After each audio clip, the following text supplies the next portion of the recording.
எல்லோருக்கும் வணக்கம். பிஆர்ஓ அப்படின்றவங்க ஒரு படத்தோட கடைசி மக்கள் வரைக்கும் கொண்டு போய் சேர்க்குற பங்கு உங்களோடது. ஒவ்வொரு திரைப்படமும் மக்கள்கிட்ட போய் சேர்றதுக்கு நீங்கள் எடுக்கிற முயற்சி, நீங்கள் கொடுக்குற உழைப்பு ரொம்ப அற்புதமானது. அதனால் இந்த சங்கத்தோட தேர்தல், இந்த விழாவில் கலந்துக்கிறதுல ஒரு எழுத்தாளர் சங்கத்தோட உறுப்பினராக, தலைவராக, இல்லைன்னா ஒரு தனிப்பட்ட இயக்குனராக நான் ரொம்ப பெருமைப்படுறேன். ஸோ இதிலிருந்து தேர்ந்தெடுக்கப்பட்டிருக்க தம்பி யுவராஜோட தலைமையில் இருக்கிற டீமுக்கு என்னுடைய மனப்பூர்வமான வாழ்த்துக்கள். உங்களுக்குள்ள ஒற்றுமையும் சந்தோஷமும் எப்பவும் நிலைத்து நிற்கட்டும். சங்கத்தை நல்லபடியாக பார்த்துக்குங்க. அடுத்த லெவலுக்கு சங்கத்தை கொண்டு போங்க. இது என்னோட வேண்டுகோள்.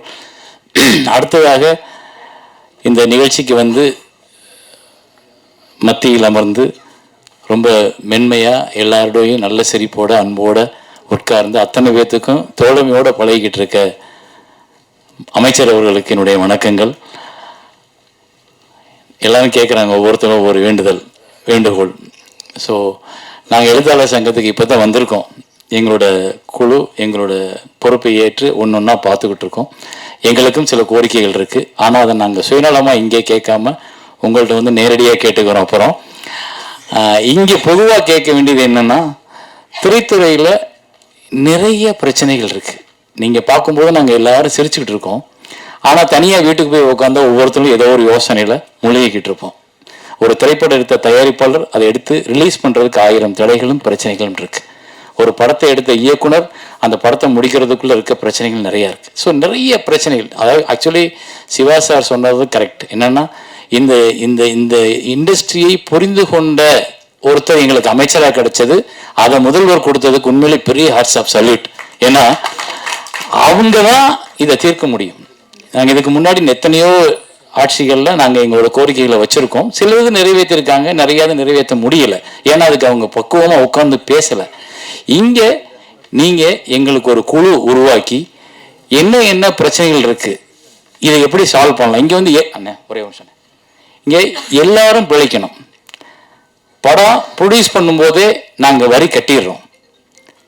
ஆர்டிஸ்ட்லேருந்து நம்ம லொக்கேஷன்லேருந்து எல்லாத்துக்கும் வரியை கொடுத்துட்றோம். ஆனால் அந்த படத்தை ரிலீஸ் பண்ணுறதுக்கே தடுமாறும் பொழுது வரி அரசாங்கத்திற்கு போயிடுது. ஆனால் அதை எடுத்த தயாரிப்பாளரோ எடுத்த இயக்குனரோ தேங்கி நிற்கும் போது அவனுக்கு வாழ்க்கை யார் கொடுக்கறது? அப்படின்றப்போ இங்கே பிறந்த ஒவ்வொருத்தனுக்கும் வாழ உரிமை இருக்குது. அப்போ அந்த வாழ உரிமையை ஏற்படுத்தி கொடு அப்படின்னு தான் அரசாங்கத்திட்ட நாங்கள் எங்களோட வரியை செலுத்தி ஒரு சல்யூட் அடிக்கிறோம். அதுக்கு எங்களுக்கு ஒரு வாழ்க்கை வேணும். அப்படின்னா எல்லாரும் பிழைப்பதற்கான வழியை அரசு உருவாக்குவதற்கு நீங்கள் திரைத்துறைக்கு ஒரு குழுவை உருவாக்கி அதன் மூலம் ஒரு 10 நாள் 15 நாள் எங்களோட டிஸ்கஷன் பண்ணீங்கன்னா என்னென்னலாம் இருக்குது, எப்படி எல்லாம் அதை சரி பண்ணலாம். இங்கே எப்படி எல்லாரும் சார் சொன்னார்ல, இப்போ ஒரு போலீஸ்காரர் வர்றாரு, வேணான்னு சொல்றாரு, சல்யூட் அடிக்கிறாரு, யாரும் கேட்க மாட்டாங்க, போங்கன்னு சொல்ற. அதே போல ஒரு நாள் இங்கே திரைத்துறையில் எல்லாரும் நல்லா இருக்காங்க, எல்லாரும் பிழைக்கிறாங்க, எல்லாரும் படம் ஓடுது, எல்லா இயக்குனரும் நல்லா இருக்காங்க, எல்லா தயாரிப்பாளரும் வீடு இருக்கு அப்படின்ற நிலைமை வரணும்னா அது இந்த காலகட்டத்தில் நடந்தா தான்.